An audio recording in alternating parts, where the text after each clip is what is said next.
Vida através da morte, capítulo 5, parte 1, Charles Stanley. A posição do crente em Cristo. Ligando, portanto, este versículo, na verdade ligando os primeiros 11 versículos com o capítulo 4 que o procede, temos três coisas que nos são asseguradas. Primeiramente, sendo justificados, considerados justos diante de Deus, temos, com respeito a todos os nossos pecados, paz com Deus. Enquanto reconhecemos plenamente sua santidade e justiça, e isso não por meio de qualquer coisa que tenhamos feito, mas por nosso Senhor Jesus Cristo. A paz que é resultante do bendito conhecimento, pela fé de que todos os nossos pecados foram levados embora pelo sangue de Jesus, de modo que Deus não pode mais nos acusar de nenhuma culpa. Temos paz com Deus, por nosso Senhor Jesus Cristo. Quanto ao passado, tudo está limpo. Então, em segundo lugar, pelo qual também temos entrada pela fé esta graça, na qual estamos firmes. Romanos 5:2.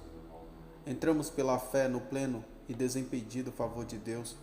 Esta graça inclui o favor gratuito revelado na redenção que temos, sendo justificados gratuitamente. Este é o nosso feliz lugar. É aí que estamos firmes. Que tremenda paz aqui já temos. Desnecessário é dizer que isto não poderá ser desfrutado se estivermos dando ou andando descuidadamente ou permitindo qualquer tipo de pecado em nossa vida. E em terceiro lugar, no que diz respeito ao futuro, nos gloriamos na esperança da glória de Deus. Romanos 5:2. Não esperamos ser justificados ou ter paz. Isto já temos. Mas esperamos com regozijo pela glória de Deus. Porventura não é um gozo para nossos corações saber que logo iremos estar no cenário onde tudo é para a glória de Deus, onde tudo é adequado a Ele, tudo puro por dentro e por fora? Sim, pureza sem pecado, adequada a Ele, quando Ele que nos redimiu vier e nos levar para si mesmo. Poderia qualquer outra coisa trazer semelhante gozo ao nosso coração, além desta que é estarmos com Ele, em sermos com Ele, E não somente isto, Romanos 5:3. Não somente o fato de termos a paz com Deus, o presente acesso ao gratuito favor de Deus e ao ardente almejo por sua glória, mas isso nos capacita ainda a também nos gloriarmos nas tribulações presentes, sabendo que a tribulação produz a paciência, e a paciência a experiência, e a experiência a esperança. E a esperança não traz confusão, porquanto o amor de Deus está derramado em nossos corações pelo Espírito Santo que nos foi dado. Devemos frisar que costuma-se cometer um erro muito comum com respeito a esses versículos. É comum que sejam lidos como se significasse exatamente o oposto daquilo que está dizendo, como se precisássemos passar por uma experiência assim para que o amor de Deus pudesse ser derramado em nossos corações. É como se, caso orássemos bastante e fôssemos bem diligentes na paciência, experiência e esperança, pudéssemos esperar que o Espírito Santo nos fosse dado. Não há palavras para expressar o quão errado é tal ideia. O Espírito Santo nos é dado porque Jesus terminou a obra da redenção. E estando Ele agora glorificado, somos selados pelo Espírito. E o amor de Deus é derramado em nossos corações. Sendo assim, supor que o Espírito Santo venha a ser dado por causa de nossos esforços, nossa experiência ou devoção própria, é desprezar a perfeita obra de Cristo. No entanto, acontece justamente ao contrário. Toda essa bendita experiência vem por causa do amor de Deus ser derramado em nossos corações pelo Espírito Santo que nos foi dado. Suponha que você fosse convidado para jantar com a sua majestade, a rainha, e que ela dispensasse a você toda a atenção e gentileza possíveis. e que ao invés de você desfrutar daquela gentileza, passasse a expressar diante dos presentes o desejo sincero de ter uma rainha e uma rainha que lhe demonstrasse gentileza. O que ela ou qualquer outra pessoa pensaria de uma tal conduta? Só pessoas cegas e surdas poderiam cometer um engano assim. Não há dúvida de que aqueles que conhecem melhor uma rainha assim, mais leais seriam.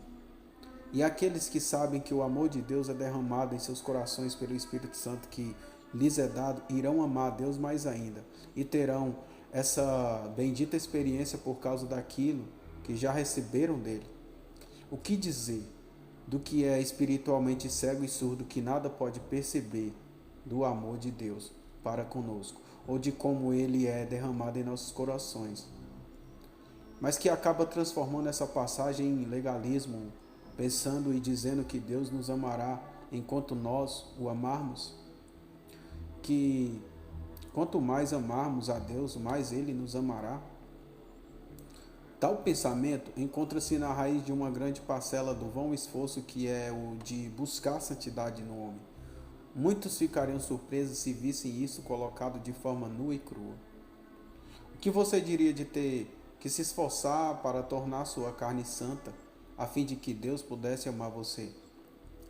E não é isso que milhares de pessoas estão fazendo? Será que isto não é repetir na prática o velho pensamento de que eu preciso ser santo a fim de que Deus me ame? Certamente que a carne deve ser subjugada, mas não para que Deus me ame, e sim porque Ele me ama. Vamos agora considerar como Ele nos tem amado e em que estado nos encontrávamos quando Ele nos amou. Porque Cristo, estando nós ainda fracos, morreu a seu tempo pelos ímpios. Romanos 5,6. Será que nossos corações já se renderam a este fato? Nós não éramos apenas culpados, mas também tínhamos forças, éramos incapazes de melhorar. Aliás, nós não éramos apenas culpados, mas não tínhamos forças, éramos incapazes de melhorar. Enquanto estávamos exatamente nessa condição, nos foi demonstrado o amor infinito. Cristo morreu a seu tempo pelos ímpios. Não existiam outros meios possíveis para Deus justificar o ímpio, senão pelo seu Filho morrendo pelo ímpio. Sim, é exatamente nisto que o amor de Deus vem resplandecer em nosso favor. Mas Deus prova o seu amor para conosco em que Cristo morreu por nós, sendo nós ainda pecadores. Romanos 5:8. Será que isso aconteceu sob o princípio de que quanto mais amamos a Deus, mais Ele nos amará? Poderá haver maior exibição do seu amor do que esta? Cristo morreu por nós? Impossível. No entanto, isso aconteceu quando éramos ainda pecadores. Pare um pouco e medite no amor de Deus para conosco. Sim, não é um amor nosso para com Deus que pudesse existir primeiro. Não que tenhamos amado a Deus, mas que Ele assim nos amou. Quanto mais isso tomar posse de nossas almas, mais iremos amá-lo. Será que você está dizendo que tudo isso é verdade com respeito ao passado, mas que podemos fracassar no futuro e então Deus deixará de nos amar? Não, absolutamente. Será que após havermos conhecido o amor de Deus, seria por fim abandonados à eterna ira? Vamos ouvir a resposta do Espírito Santo para esta questão tão solene.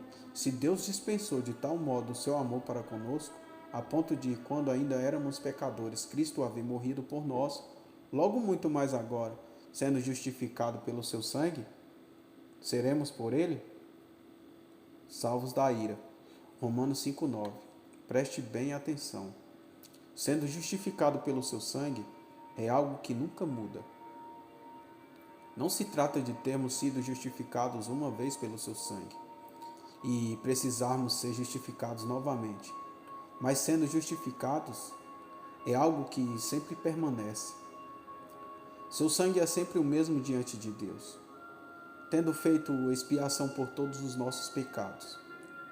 Não há alteração, portanto, não apenas somos como seremos por ele salvos da ira. Ó infinita graça! Ó preciosa graça! E há ainda mais, porque se nós, sendo inimigos, fomos reconciliados com Deus pela morte de seu Filho, muito mais, estando já reconciliados, seremos salvos pela sua vida. Romanos 5,10. O quanto cuidado tem nosso Pai em nos convencer de seu eterno e imutável amor.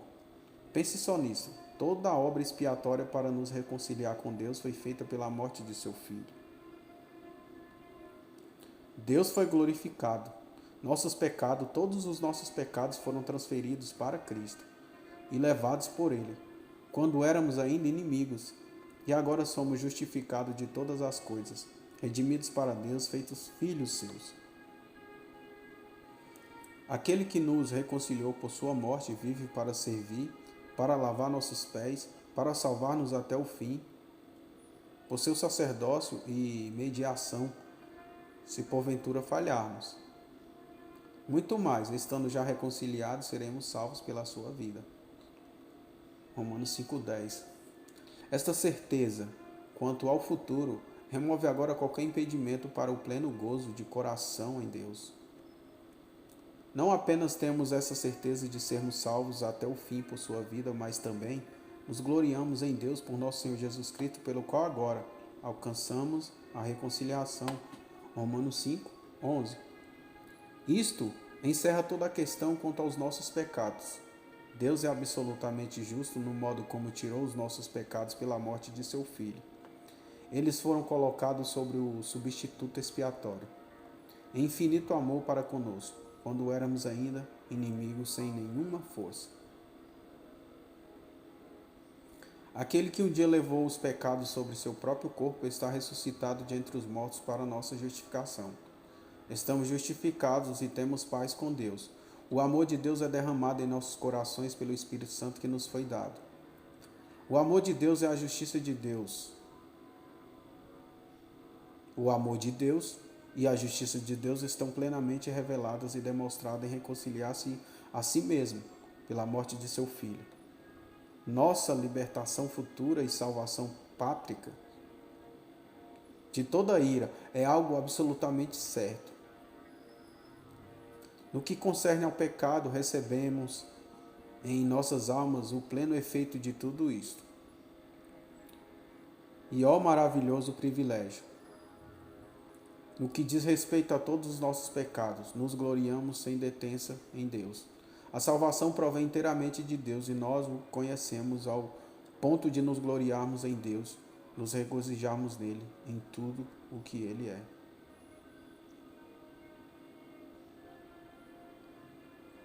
Nem precisamos dizer que algo assim jamais poderia existir por intermédio da lei.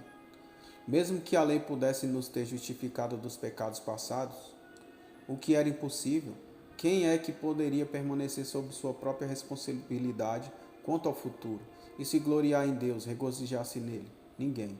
Portanto, tudo só pode ser por meio de nosso Senhor Jesus Cristo, do princípio ao fim. Cuidemos para não deixar passar essa graça tão perfeita, ao permitirmos uma mínima confiança que seja na carne. É Cristo no futuro, assim como foi Cristo no passado.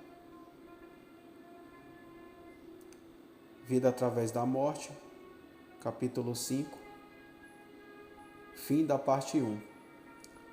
Concluiremos o capítulo 5 na parte 2. Deus abençoe a todos.